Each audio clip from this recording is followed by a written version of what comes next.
La naturaleza del alma humana, subsistencia, incorruptibilidad y unión al cuerpo. Es necesario reconocer que lo que es el principio de la operación intelectual y que llamamos alma del hombre es cierto principio incorpóreo y subsistente. En efecto, es notorio que el hombre puede conocer por su entendimiento las naturalezas de todos los cuerpos, y lo que puede conocer algunas cosas, nada de ellas debe tener en su naturaleza, porque lo que naturalmente estuviese en ella impediría el conocimiento de los demás. Queda, pues, demostrado que el alma humana, que también llamamos entendimiento o mente, es algo incorpóreo y subsistente, o corrompido, porque el ser engendrado o corrompido compete a un ser de la propia manera que la existencia, que se adquiere por generación y se pierde por corrupción, y, por consiguiente, lo que tiene ser por sí propio, no puede ser engendrado ni corrompido sino por sí mismo.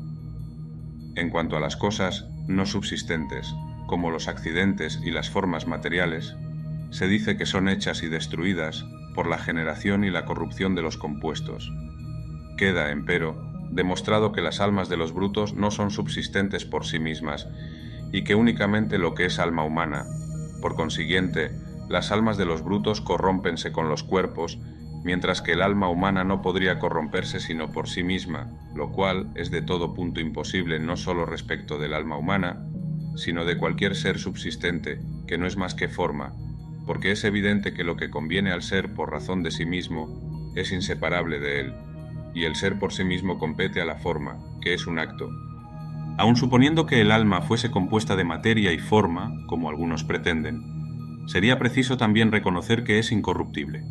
porque no hay corrupción donde no hay contrariedad, puesto que la generación y la corrupción suponen elementos contrarios, combinados por aquella y disueltos por esta. Así, los cuerpos celestes son incorruptibles precisamente porque no tienen una materia sometida a esa contrariedad, que tampoco puede existir de modo alguno en el alma intelectiva, por cuanto recibe según su modo de ser, y todo cuanto en ella es recibido está libre de contrariedad, pues aún las razones de las ideas contrarias no son opuestas en el entendimiento, siendo una sola en él la ciencia de los contrarios. Es, pues, imposible que el alma intelectiva sea incorruptible. Puede todavía deducirse una prueba del deseo que naturalmente tiene cada ser de existir según su modo de ser. El deseo en los seres inteligentes es consecuencia del conocimiento. Los sentidos no conocen el ser, sino en lugar y tiempo determinados, pero el entendimiento los conoce absolutamente y en toda su duración. Por esta razón, todo ser dotado de entendimiento desea por su naturaleza misma existir siempre, y como el deseo natural no puede ser vano,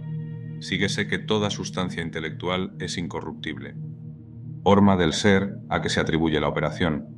Así, lo primero porque el cuerpo se constituye sano es la salud,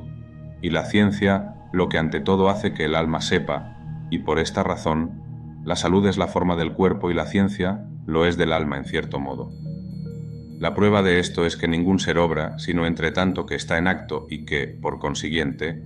obra en virtud de aquello que lo constituye en acto. Es evidente, por otra parte, que lo primero porque el cuerpo vive es el alma. Y como la vida se manifiesta por operaciones diversas en los diversos grados de los seres vivientes, aquello por lo que primariamente ejercemos cada una de estas funciones vitales es el alma. Ella es, en efecto, lo primero que nos hace nutrirnos y sentir y movernos localmente, como también entender. Este primer principio de nuestro entendimiento, llámasele entendimiento o alma intelectiva, es, por lo tanto, la forma del cuerpo, y esta demostración es de Aristóteles en el Tratado del Alma. Si alguien pretende sostener que el alma intelectiva no es la forma del cuerpo, a él incumbe explicar cómo esa acción de entender sea una acción propia de tal hombre, puesto que cada uno sabe por propia experiencia que él mismo es quien entiende. Se atribuye, empero, a alguno una acción de tres maneras, según hace constar Aristóteles.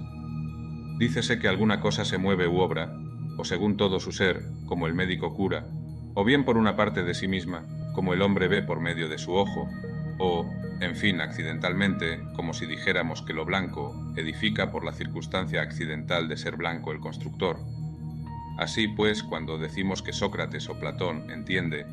es evidente que no se le atribuye esta acción accidentalmente, sino que se le atribuye en cuanto es un hombre. lo cual se afirma de él esencialmente. Es preciso, pues, decir o que Sócrates entiende según todo su ser, como establecía Platón al definir al hombre diciendo que es un alma intelectiva, o que el entendimiento es alguna parte de Sócrates. Lo primero es notoriamente insostenible en vista de lo demostrado, puesto que el hombre mismo es el que percibe, que él mismo es quien entiende y siente. Ahora bien, no es posible sentir sin el cuerpo, de donde se deduce que el cuerpo es alguna parte del hombre. Por consiguiente, solo queda aceptable la conclusión de que el entendimiento, por el cual Sócrates entiende, es alguna parte de Sócrates, de tal suerte que está de alguna manera unido a su cuerpo. El comentador de Aristóteles dice que esta unión se efectúa por medio de la especie inteligible, la cual tiene un doble sujeto, a saber, el entendimiento posible y además las imágenes que están en los órganos corporales, y así, mediante esta especie inteligible, únese el entendimiento posible al cuerpo de este o de aquel hombre, pero esta continuidad o unión no basta para erigir la acción del entendimiento en acción de Sócrates, lo cual se hace evidente por su comparación con los sentidos. De esta observación procede Aristóteles a examinar lo que es propio del entendimiento, porque las imágenes con respecto de éste son lo que los colores respecto de la vista. Algunos han querido decir que el entendimiento estaba unido al cuerpo como un motor, y que de este modo formaba con él un solo todo, al que se le puede atribuir la acción del entendimiento. Pero esta teoría carece de fundamento en muchos conceptos, porque el entendimiento no mueve al cuerpo sino por medio del apetito, moción que presupone la operación del entendimiento. Sócrates, pues, no entiende porque sea movido por el entendimiento, sino que más bien, al contrario, es movido por el entendimiento, porque entiende. Pero si Sócrates es un todo compuesto del entendimiento en unión con las demás partes constitutivas de Sócrates, y sin embargo, el entendimiento no está unido a estas otras partes sino como motor, dedúcese de esto que Sócrates no es uno solo simplemente, y por lo tanto, ni es ser simplemente, puesto que una cosa es ser del mismo modo que es solo una. No queda, pues, admisible otra opinión que la de Aristóteles, que establece que el hombre entiende porque el principio intelectivo es su forma, y así, por consiguiente, resulta demostrado, por la operación misma del entendimiento, que el principio intelectivo está unido al cuerpo como su forma. También puede comprobarse lo mismo por la naturaleza de la especie humana, porque la naturaleza de cada cosa se manifiesta por su operación, y la operación propia del hombre como hombre es la de entender, por la cual se sobrepone a todos los animales. Así es que Aristóteles constituye la felicidad última en esta operación, como en la propia del hombre. Es preciso, pues, según esto, que el hombre tome su especie de lo que es el principio de esta operación, y como lo que a cada ser da la especie es la forma propia, síguese que el principio intelectivo es la forma propia del hombre. Débese observar, empero, que cuanto más noble es la forma, tanto más dominio tiene sobre la materia corporal, y está menos mezclada con ella, y más la excede en su operación o virtud. Así, vemos que la forma de un cuerpo mixto tiene una acción diversa de la que resulta de las cualidades elementales. Y a medida que se asciende en la nobleza de las formas, obsérvase cada vez mayor excelencia de la virtud de la forma sobre la materia elemental. Por ejemplo, el alma vegetativa es más noble que la forma elemental, y el alma sensible es superior al alma vegetativa.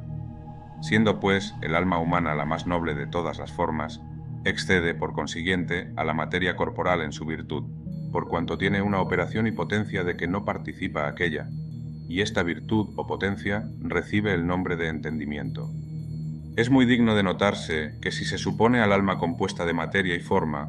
de ningún modo se podría decir que el alma es la forma del cuerpo, porque siendo la forma un acto y la materia tan solo un ente en potencia, lo que es compuesto de materia y forma no puede ser en manera alguna la forma de otro ser en su totalidad. Y si es forma según una parte de sí mismo, damos entonces el nombre de alma a lo que es forma, y decimos que lo primero animado es aquello de que es forma, como ya queda dicho. Para conocer más sobre la filosofía cristiana, doctrina y espiritualidad católica, suscríbete y comparte los videos.